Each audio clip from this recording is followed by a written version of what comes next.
The wind came first. It tore through the valley like something alive, dragging sheets of snow across the frozen ground, swallowing footprints before they could settle. The sky hung low heavy, with more to come, pressing down on the small wooden platform at the center of the town. That was where she stood, bare shoulders under a torn white dress that had once tried to look like a bride's gown. The fabric clung to her skin, stiff with frost. The hem darkened where it dragged through mud and slush. Her hands were tied loosely in front of her, not tight enough to restrain her, just enough to remind her she had nowhere to go. Around her, men watched, not with kindness, not with curiosity, with calculation. Boots shifted in the snow. Coins clinked in gloved hands. A few of them leaned on rifles, others spat into the cold dirt, their eyes moving over her like they were measuring livestock. The man beside her raised his voice over the wind. Healthy, strong enough, no dowry, no complaints. Laughter rolled through the crowd. Someone shouted, "Then why ain't she gone yet?" More laughter. She didn't look up. Her eyes stayed fixed on the wooden boards beneath her feet, tracing the cracks, the frozen knots in the grain. Anything to avoid the faces. The man nudged her shoulder. "Lift your head." She didn't move. He grabbed her chin, forced it upward. Her face came into the open air, pale, and trembling strands of dark hair stuck to her lips. Her eyes flickered across the crowd for a second before dropping again. No one stepped forward. Not one. "Cheap," the man barked. "Cheaper than cheap." Last call. Silence. A long, stretching silence that felt heavier than the storm. Then, someone near the back muttered just loud enough, "Nobody wants what's been left behind." That broke something in the air. A few men chuckled. Others turned away, already losing interest. One man shook his head, like he'd wasted his time coming. The one running the auction cursed under his breath. He shoved her back a step. Worthless. The word hung there sharper than the wind. She staggered, but didn't fall. Her bare feet gripped the cold wood, her body swaying as the storm pushed harder, like it was trying to knock her off the platform and bury her where she stood. And maybe that would have been easier. The man turned already, reaching for the rope to drag her off to be rid of the last piece no one wanted. That was when the crowd shifted. Not loudly, not suddenly. Just enough. A ripple moving through bodies, through shoulders and coats and hats, like something unseen had stepped into their space, and they felt it before they saw it. Boots crunched in the snow. Slow. Heavy. Certain. No one laughed this time. No one spoke. The figure came from the edge of the trees where the dark line of forest met the white storm. He didn't hurry. Didn't hesitate. Snow clung to his coat, to his beard, to the wide shoulders that made him look larger than any man there. He stepped into the open, and the wind seemed to bend around him. Tall, broad, silent. His face was half-shadowed beneath a worn hat, but his eyes were clear, cold, steady. They didn't move across the crowd. They locked on her. The man at the platform straightened, forced a grin. "Well now, took your time, didn't you?" No answer. The figure climbed the steps. Each board creaked under his weight. Up close, he looked even larger. The kind of man who didn't belong in a town. The kind who lived where others didn't survive. The auctioneer gestured at the girl like she was still something to be sold. "Last chance. You won't find cheaper." The man reached into his coat, pulled out a small leather pouch, dropped it. The sound was dull but heavy, enough to make a few heads turn. Coins. More than expected. More than she was worth, according to every man who had just turned away. The auctioneer blinked, then quickly snatched it up, weighing it in his hand. His expression changed in an instant. Well, that'll do. No haggling, no questions. He untied the rope from her wrists and pushed her forward. Take her.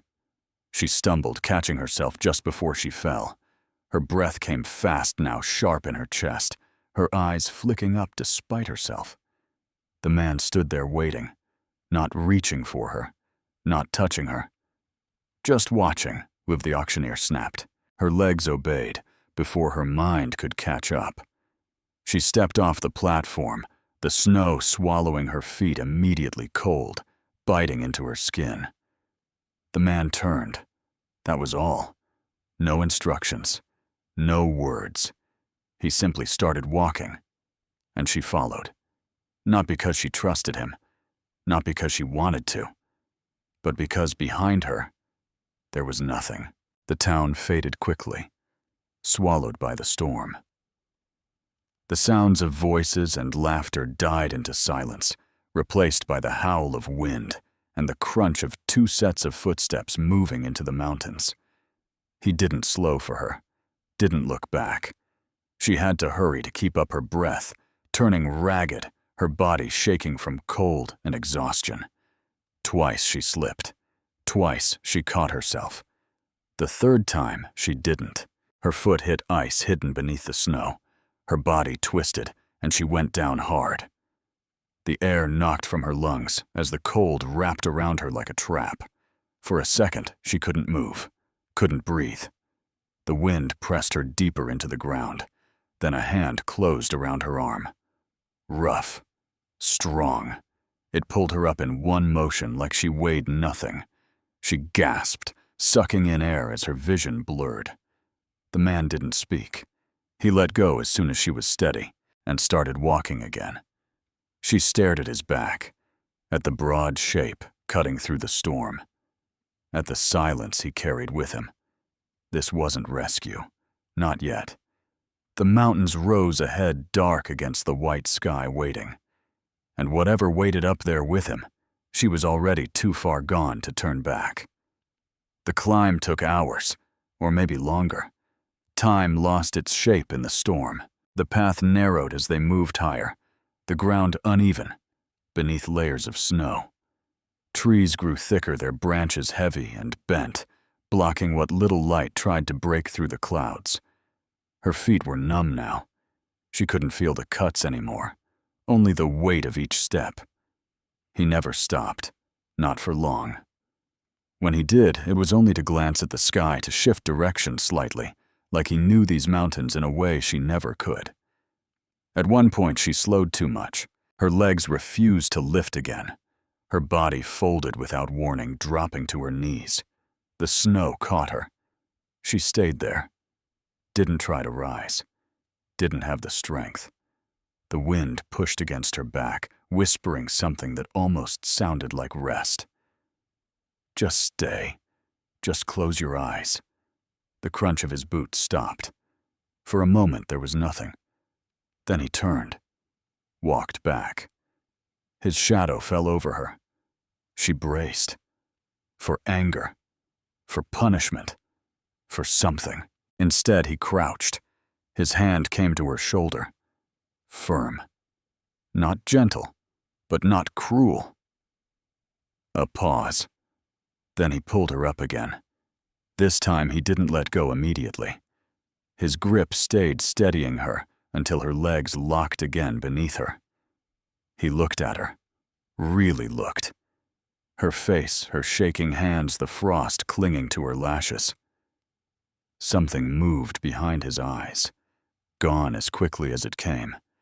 He released her, turned, kept walking. And again, she followed, because the only thing colder than the mountain ahead was everything she had left behind. The cabin appeared without warning. One moment there was nothing but trees and white sky. The next, a shape rose out of the snow, half hidden behind a ridge of rock and pine. Rough logs, darkened by years of weather. Smoke curling faintly from a crooked chimney. It did not look like a home. It looked like something that endured. He stepped toward it without slowing, She hesitated at the edge of the clearing. The silence here was different. Heavier. The wind still moved, but it no longer screamed. It slipped between the trees, low and steady, like a breath that never quite left. The door creaked open under his hand. Warmth spilled out. Not much, just enough to sting her frozen skin. He stepped inside. She stayed where she was. Her eyes moved over the place. No footprints except his. No second set. No sign of another life. He turned back. For the first time since the town, his voice broke the silence. Inside. Low. Rough. Like it hadn't been used in a long time. She stepped forward. Crossed the threshold. The door shut behind her with a dull thud. Inside, the air smelled of wood smoke and something older. Something lived in, but not shared. A single room. A table carved from thick planks. A bed against the far wall. Furs draped over a chair. Tools hung neatly in one corner. Knives, traps, coils of rope. Everything had a place. Everything looked worn. Used. But there was nothing soft about it. Nothing that belonged to a woman. Nothing that suggested warmth beyond survival. He moved past her without a word. Set down his coat. Added wood to the fire. The flames climbed, throwing shifting light across the walls. She stayed near the door. Her hands clenched together, her body still tense, ready to run, even though there was nowhere to go. He took a pot from the side, filled it with snow, set it over the fire. Every movement slow, certain, practiced. He did not look at her. That unsettled her more than anything. If he had stared, if he had reached, she would have understood. But this silence, this distance, it left too much space for fear to grow. The water began to steam. He poured it into a rough wooden cup, set it on the table. Then he stepped back, a small motion of his hand. Not an order, an offering. She didn't move. Her eyes flicked from the cup to him, then back again. Minutes passed. The fire cracked. The wind pressed against the walls. Finally, she stepped forward. Slow, careful, as if the floor might give way beneath her. She reached the table, her fingers wrapped around the cup. Warm, too warm. She flinched slightly, then held it tighter. The heat spread through her hands, up her arms, into her chest. She drank. The water tasted like nothing, but it was the first warmth she had felt in days. She did not thank him. He did not expect it. That night came quickly. Dark settled over the mountains like a lid. He laid a thick fur across the bed. Then another. He stepped away, did not touch her, did not look at her. He took his place near the door instead, sitting against the wall rifle within reach. She stood in the center of the room, waiting for something to happen, for the moment when it would become clear why he had brought her here. But it never came. The fire burned low. The wind whispered outside, and he stayed where he was, watching the door, not her. She lay down slowly, still tense, still ready. But exhaustion dragged her under before fear could. And in the middle of the night, when the wind howled loud enough to shake the walls, she woke, breath sharp, heart racing. For a moment, she didn't remember where she was. Then she saw him, still there, still awake, still watching. Not her. The door. Like something out there mattered more, like something out there might come. Morning brought no comfort, only light. Cold, pale, cutting through the cracks in the walls. He was already moving when she opened her eyes, packing tools, checking the rifle, preparing to leave. He did not ask if she would stay, did not tell her what to do. He simply stepped outside and left the door open behind him. She sat there for a long time, listening to the quiet, waiting for the sound of his boots to disappear. They didn't. Hours passed. He returned before the light began to fade, carrying meat over his shoulder, blood dark against the white snow. He dropped it near the door, went to work without a word, skinning, cutting, preserving, the rhythm of survival. She watched, at first from a distance, then closer, until she found herself kneeling beside him. Her hands hesitated, then moved, clumsy, uncertain. He did not stop her, did not correct her. He simply shifted slightly, giving her space, letting her learn by doing. Days blurred, one into the next. Snow, fire, silence. He left each morning, returned each night, always with something. Food, wood, water, and always. He made sure there was more than enough for her, more than he kept for himself. She began to notice the larger portions placed near her, the thicker furs left on the bed, the way he checked the door twice, sometimes 3 times, before sitting down. One afternoon, the axe slipped in her hands. The blade caught her palm. A sharp line of red cut through the cold. She gasped. The sound broke the quiet like a crack. He was there in an instant, faster than she thought possible. His hand closed around her wrist, firm, stopping the blood. His other hand reached for a strip of cloth. He wrapped it tightly, too tightly at first, then loosened it slightly when she winced. His touch was rough, but careful, focused. He did not let go until the bleeding slowed. For a moment his hand stayed around hers, warm, steady. Then he pulled back, like he had crossed a line he didn't intend to. That night the storm came, not like before, worse. The wind screamed through the trees, bending them until they groaned. Snow slammed against the walls in thick waves, piling higher with every passing minute. The fire flickered, struggled. The roof creaked under the weight. She stood near the center of the room, frozen again. Not from cold this time, from memory, from fear. The sound of storms had always meant something breaking, something being taken. He moved quickly, secured the shutters, reinforced the door, added more wood to the fire until it roared. Still, the cabin shook. A crack split through the side wall. Cold air rushed in.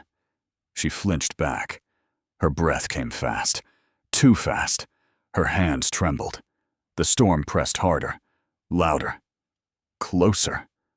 Then, he stepped in front of her, between her and the broken wall. His body blocked the wind, the snow, everything. He reached back without looking. His hand found her arm, pulled her forward. Close, closer than before, her shoulder pressed against his chest. His coat wrapped around both of them. The heat from his body cut through the cold. His other arm braced against the wall, holding it in place as best he could. They stayed like that, the storm howling, the cabin shaking. Her breath uneven at first, then slowly, matching his. Deep, steady, controlled, for the first time since the town. She didn't try to pull away. When the storm passed, silence followed. Heavy, complete. The fire burned low again. He stepped back, slowly, like he was careful not to startle her. She remained where she was, watching him. Something had changed. Not spoken, not explained. But there, in the space between them, a line had shifted, and neither of them stepped back across it. It happened quietly. So quietly she almost missed it. The nausea, the dizziness, the way her body felt. Wrong. Days passed before she understood, before the truth settled into her chest like a weight she couldn't breathe around. She waited until he returned that evening, stood near the table, hands tight, eyes fixed on the floor. He noticed immediately. He always did. What? The word came rough, short. She swallowed, her voice barely there. I think. The words wouldn't come. Her hands moved instead, one resting, uncertain, against her stomach. It was enough. His gaze followed the motion, stayed there, still, longer than anything else he had looked at. The silence stretched, thick, unbreakable. Her chest tightened. The fear came rushing back. Now it made sense. Why he had chosen her. Why he had paid without question. Why he had brought her here. Her voice broke. You wanted this. Not a question. A realization. Her body tensed. Her eyes lifted, expecting something to change in him, to harden, to claim. But he didn't move, didn't step forward, didn't reach for her. He just stood there, looking at her. Then, slowly, he shook his head. Once, barely visible. And that was all. No explanation, no denial beyond that single motion. It confused her more than any answer could. That night she didn't sleep. Her mind wouldn't stop, every possibility twisting into something worse. Before dawn, she made her choice. She waited until his breathing deepened, until the fire burned low. Then she stood, quiet, careful. She wrapped herself in the thickest fur she could find, moved toward the door. Every step slow, deliberate, silent. Her hand reached for the handle. Cold. She opened it, just enough to slip through. The mountain greeted her with darkness and ice. The storm had passed, but the cold remained. She didn't look back. She stepped into the snow and ran. At first, her body held. Fear pushed her forward. Adrenaline burned through the exhaustion. But the mountain didn't care. The ground shifted beneath her. Hidden ice caught her foot. She stumbled, kept going. Her breath tore through her chest. Her lungs burned. The trees blurred. The cold crept in. Slow, relentless. Her steps faltered, then broke. She fell, hard. The snow swallowed her again. This time, she didn't rise. Her fingers clawed at the ground. Weak, useless. Her vision dimmed. The sky above her spun. The silence grew louder. And in that silence, she realized something. There had been no chains, no locks, no force keeping her there. Only the cold. Only the mountain. And him. The sound came faint at first, then stronger. Boots. Fast. Closer. A shadow moved across the white. Then arms. Strong. Lifting her. Pulling her out of the snow. She didn't fight. Didn't have the strength. Her head fell against his shoulder. The world tilted. Faded. The last thing she felt was warmth. Not from the fire, not from the sun. From him. Holding her like something that mattered, not something he owned. When she opened her eyes again, the fire was already burning. Strong. Steady, life. The cabin walls no longer shook. The storm had passed, leaving behind a silence so deep it pressed against her ears. For a moment she did not move. Her body felt heavy, wrapped in warmth she did not remember earning. Then she felt it, the weight of something thick over her shoulders. Furs, more than before, carefully placed, not thrown, not carelessly dropped, arranged. Her gaze shifted to door. He was there, not by the door this time. Closer, sitting on the low chair beside the bed, elbows on his knees, head lowered slightly, like he had not moved in hours. His hands were still, too still, until he noticed her breathing change. His head lifted. Their eyes met. No anger, no accusation, only something deeper, something tired, something that had waited through the night. She tried to sit up. Pain answered immediately. Her body protested. He was already moving. One hand came to her shoulder, firm, holding her down, but not forcing. Stay. The word came rough, low, but not harsh. She froze. Then slowly, she sank back. His hand remained there a moment longer, warm, grounding. Then it withdrew. He reached for a cup near the fire, brought it to her, held it until she took it. Her fingers brushed his as it was to. For a brief second, neither of them pulled away. Then she did. She drank. The warmth spread again, slower this time.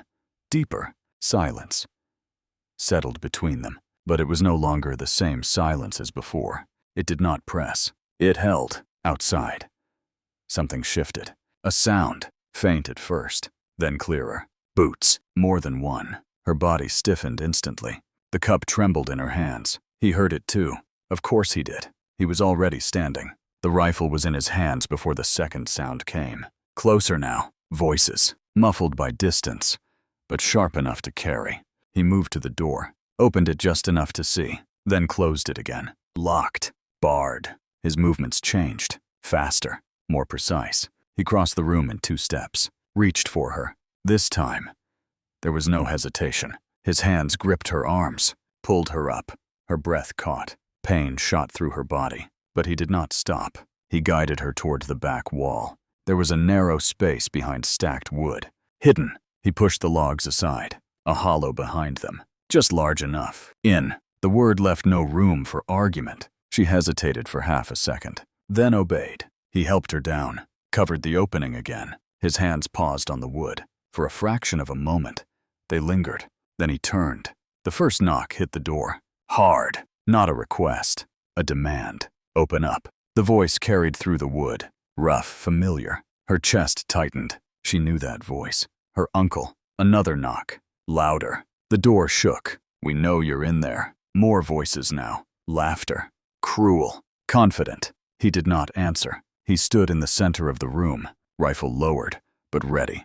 The third strike splintered the frame. Wood cracked. The bar held, but not for long. She pressed herself deeper into the hidden space, her breath shallow, her hands clutching the fur around her. The door broke on the 4th hit. Wood burst inward. Cold air rushed in, and with it, men. 4. No. 5. Boots stomping snow onto the floor. Guns drawn. Her uncle stepped in last, smiling, always smiling. Well now, he said, looking around. You made yourself comfortable. His eyes moved across the room, taking everything in. Then landing on him, the mountain man did not move, did not speak. Bought yourself a prize? The uncle continued. And didn't even think to share. Laughter from the others. One of them kicked the table. Another picked up a tool, examining it like it might be worth stealing. We came for what's ours, the uncle said. He stepped closer. Too close. You paid once. You'll pay again. Silence. The kind that stretched thin. The kind that could snap. One of the men moved toward the back. Toward the wood stack. Her breath stopped. His boot nudged a log. It shifted slightly. Something back here, he muttered. The uncle turned his head. Curious. Interested. That was the moment. The rifle lifted. A single motion. Clean. Fast. The shot exploded through the cabin. The man near the wood dropped before he could speak again. Chaos followed. Shouting. Gunfire. The tight space filled with smoke and sound. He moved like something unleashed. Not wild. Not reckless. Precise. Every strike. 20. A second man went down. Then a third. The uncle stumbled back, dragging one of the others in front of him. Wait! He shouted. You don't want to do this! Another shot. Silence. The last man bolted for the door. Ran. Did not look back. The uncle fell to his knees. hands raised, his smile gone now, replaced by something smaller, something afraid. "You don't understand," he said quickly.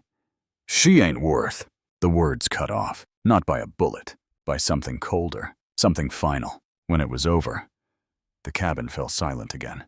Only the fire remained, crackling, unmoved. He stood there for a long moment, breathing steady. Then slowly, he lowered the rifle. His eyes shifted. Toward the wood, he stepped forward, kicked the logs aside, revealed her, curled, shaking, alive. He crouched, reached in. This time, when he touched her, she did not pull away. He helped her out, careful of her weight, careful of the life she carried. Her eyes moved across the room, the bodies, the blood, the aftermath, then back to him. Something changed in her gaze. Not fear, not confusion, understanding. Later, when the fire burned lower, she saw it. The thing she had missed before, tucked against the far wall, half hidden beneath a cloth. Small, wooden, carefully shaped. She stood slowly, walked toward it. Her fingers lifted the cloth, and there it was. A cradle, not rough, not rushed. Every curve smoothed, every joint fitted with care. Inside, a folded piece of cloth, soft, worn, and a small carved toy. Her breath caught. Behind her, he did not move, did not explain. He didn't have to. She understood. This had not been made for her. Not at first. It had been made for something he had lost, something the mountain had taken. And yet, he had kept building it, piece by piece. Long before she ever stepped onto that platform, her hand rested against the wood. Then slowly, she turned. He stood in the same place, still, watching, not claiming, not asking, just waiting. The silence between them broke, not with words, with a step. She crossed the room, stopped in front of him, close, closer than she had ever stood before. Her hand lifted, hesitated, then rested against his chest. She felt it, the steady beat beneath layers of muscle and scars, real, alive. He didn't move, didn't breathe any louder, didn't reach for her. He let her decide, and she did not step away. Spring came slowly. The snow melted in patches. Water ran down the slopes in thin, quiet streams. The cabin stood the same, but everything inside it had changed. The fire burned warmer. The silence felt different, full, not empty. The day came without warning. Pain, sharp, sudden. She doubled over near the table. Her breath broke. Her hands gripped the wood. He was at her side instantly, faster than any storm. His eyes searched her face, reading what she could not say. The next hours blurred. Fire, water, blood. Her voice rising and breaking. His hands steady, unshaken. He did not leave her side. Not once. When the cry finally came, small, thin, alive, the world stopped. She lay back, exhausted, barely conscious. He stood a step away, frozen, the child wrapped in cloth between them. He did not move closer, did not reach, like he did not believe he was allowed. Her voice came weak, barely more than a breath. "Come here." He hesitated, then stepped forward. Slow, careful. She lifted the child, placed it into his hands, and for the first time, the mountain man shook. His fingers trembled as they closed around something so small, so fragile, so alive. His breath caught, his shoulders. The same shoulders that had carried her through storms, through death, through everything. Lowered, softened. The cradle stood beside the fire, no longer empty, the cloth inside replaced, the toy resting near a tiny hand. Outside, the mountain remained cold, unforgiving, unchanged. But inside that cabin, there was warmth, there was breath, there was something the storm could not take. A family, built not by choice, but by something stronger, something that had found them in the cold and refused to let them be alone. If this story kept you watching until the end, make sure to like, share, and subscribe for more powerful stories.